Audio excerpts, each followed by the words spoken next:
সবাই উপস্থিত আছেন।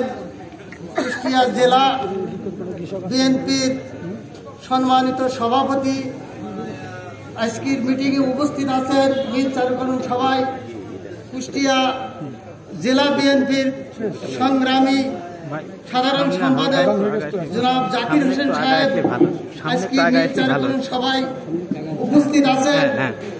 অত্র মিল এলাকার চাষী সম্প্রদায় সহ অত্র এলাকার জনসাধারণ, আমি আসাদুজ্জামান মজিদ কুষ্টিয়া চিনি কলের একজন নিয়মিত আখ চাষি ছিলাম।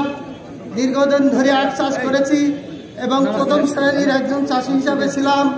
সেই সাথে আমি কুষ্টিয়া চিনি কলের একজন ব্যবসায়িকও ছিলাম। সেই সাথে আমি কুষ্টিয়া চিনি কলের একজন ছিলাম, একজন কন্ট্রাকশনের তালিকাভুক্ত ঠিকাদার ছিলাম। সে সাথে আমি আপনাদের কুষ্টিয়া বাংলাদেশ চিনিকল খাদ্য শিল্পী কর্পোরেশনের একজন নিয়োগপ্রাপ্ত ডিলারও আছি বর্তমান, আগেও ছিলাম। সে সাথে কুষ্টিয়া চিনিকল বন্ধ হওয়ার কারণে আমার বুকে অনেক যন্ত্রণা ব্যথা আছে, কারণ এই মিল থেকে আমরা অনেক টাকা পয়সা ইনকাম করেছি। মিলটা একদম কাছে, আমাদের বাড়ির কাছে 1 কিলোমিটার দূর।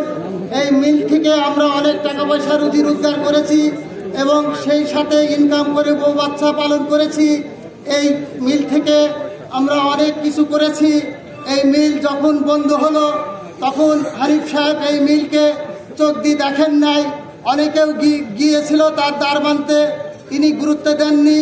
সে ছাড়া হানিফ সহ কুষ্টিয়া আরও 4 আসনের অনেক এমপি সাহেবও ছিল, তারাও গুরুত্ব দেননি।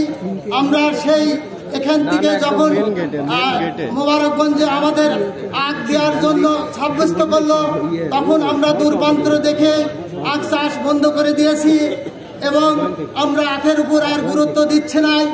এই মিলটা যাতে চালু হয় সেই জন্য বর্তমান যারা আপনারা আছেন, আপনাদের কাছে আমার উদাত্ত আহ্বান থাকবে, মিল যদি চালু হয় আমরা পুনরায় আখ চাষ করব এবং আখ চাষ করতে আমরা সম্মত আছি।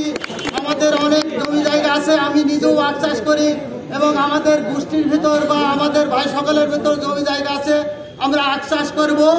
আমি চাই আপনারা বর্তমান যারা এই উদ্যোগ নিয়েছে তাদেরকে জানাই সাধুবাদ। এই মিল যাতে চালু হয় সেই আশা ভরসা রেখেই আমি আমার বক্তব্য শেষ করছি। আসসালামু আলাইকুম। আপনাদের দীর্ঘায়ু কামনা করে আমি শেষ করছি। আসসালামু আলাইকুম।